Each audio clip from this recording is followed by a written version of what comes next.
अध्यक्ष माझे पूज्य गुरुजीन वर्ग आणि इथे जमलेलं माझ्या छोट्या मोठ्या बालमित्रांना आज मी तुम्हाला फिरायला नेणार आहे ती कुठे. थांबा थांबा, असं नाही, पूर्ण व्लॉग बघून जावा. आपण निघालेलो आमच्या मामाच्या ग्रामदेवतेच्या मूळ स्थानाला वनकुसावडा. धर्म कार्याची आवड असल्यामुळे डायरेक्ट गाडीत आल्या आल्या डायरेक्ट फिरायला 41 किलोमीटर जायचे आणि तीच ऍव्हरेज आहे घेऊन चाललोय. वा डीजे शिवराज पैसा वापटो पैसा काय गाईज. वन कुसावडे ऋषीभाऊ बोलते नियोजनचा बादशाह. इकडे बघा डायरेक्ट आलाय भाऊ कामावून आपला सुट्टी नाही हो. थकलेल्या जीवाला सहारा देण्यासाठी वडापाव खायचं नियोजन. नाश्ता झाला आता ताकाचं नियोजन थंडगार. सोनू सोनू ते हाय कसा आहे गारवा उन्हात आणायचा गारवा कसा ऋषीभाऊनी केलाय बघा. नियोजन बघा इकडे दाखवा राजभाऊ कसा आहे ग्लास ओरिजिनल कळशी ग्लास आहे. आपण आले नवच्या घाटात.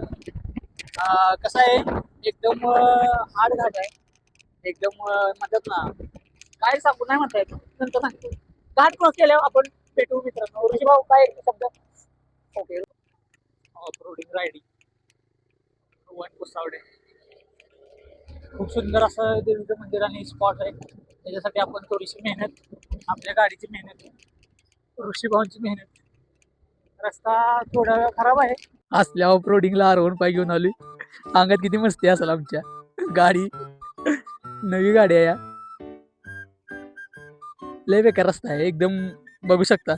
असल्या रस्त्यावर आपली आता खूप मोठं संकट असं की देव पण परीक्षा घेतोय. विषय असा आहे की रस्ता नवीन बांधलाय नवीन कॉन्क्रीट टाकले त्याच्यावरच्या गोण्या पण काढल्या नाही त्या आणि आपण त्या रस्त्यावरनं चाललेलो आहे आणि रिटर्न यायचं आपल्याला गॅरंटी नाही. रस्ता चालू राहिला नाही कारण आता जिथनं आपण गाडी टाकली तिथं परत कॉन्क्रीट करण्याचं काम चालू करणार आहे. ती स्पॉट बघा भावांनो अजून आहे ना एवढा उतार आपल्याला उतरून पूर्ण उतार उतरून आपल्याला इथं ह्या गावात जाऊन ह्या मंदिरापाशी जायचं. ही कमान मंदिराची. वाव सुंदर असं पाटणचं खोरं आणि आपण पोचलोय. अजून वर आपल्याला मंदिरात चढायचंय. ऋषीभाऊ काय तुमचं याच्यावर एक्सप्रेशन. नथिंग. ओके 10-15 मिनिटाचा ट्रेक. मोठी दरी एवढी मोठी दरी पाठीमाग एवढं क्रॉस केल्यानंतर आपण मंदिरात पोचतोय. एवढ्या अफाट प्रयत्नानंतर जे ग्रामदेवत आहे आमच्या मामाच्या गावचं आई पद्मावती माता तिचं जे मूळ स्थान आहे वन कुसावडे ते आपण पोचलोय. गाईज खूप खतरनाक एक्सपिरियन्स. गाईज सुंदर असं मंदिर आईचा गाभारा. दोघं दमलेली माणसं बघा. सगळ्यात मागणं एकदम दमून आले ती दोघं बी. पाक जीव निघालाय त्यांचा. बेस्ट व्ह्यू आहे एकदम गाईज. स्वच्छ पाणी आणि पूर्ण पाण्याचं आपण जे फिल्टर नॅचरल फिल्टर आपण म्हणू शकतो आणि गावकऱ्यांनी खाली प्यायला नेले पायपी थ्रू. एकदम हार्ड. मग काय लोकेशनच असं होता. भाऊ म्हटला लगेच यासारखा माझा व्हिडिओ घे. तिथनं परत लगेच घरी निघालो. आता काय खरं नाही.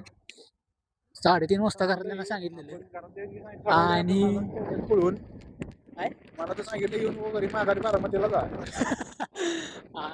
3:30चं टायमिंग दिलेलं 5:30 झालेली. अजून आम्ही जवळला जाया. आता अजून आपल्याला जवळच्या ज्योतिबाचं दर्शन घ्यायचे आणि मग आपण डायरेक्ट काय पोचलो जवळच्या ज्योतिबाच्या इथं. एक नंबर मंदिर आहे. लगेच म्हटलं पटापट दर्शन करून घ्यावं. एवढ्या सगळ्या ट्रॉफ्या बघून म्हटलं लागा पोर लयच मेहनत घेत असणार इथली. इथं लय मोठा सीन झाला बघा. माईक तर बंद आहे. माईक चालू असल्यागत मी बोलत होतो. दमलेलं एवढं की काय समजतच नव्हतं काय करतोय. तोंडावरच बघा कसं हाल झाले ते. मग काय लय लेट पोचलो. डायरेक्ट आरतीच चालू झाले. एवढ्या दिवसभरच्या कष्टानंतर म्हटलं घरी जाऊन झोपावं. भेटू नेक्स्ट व्लॉगमध्ये.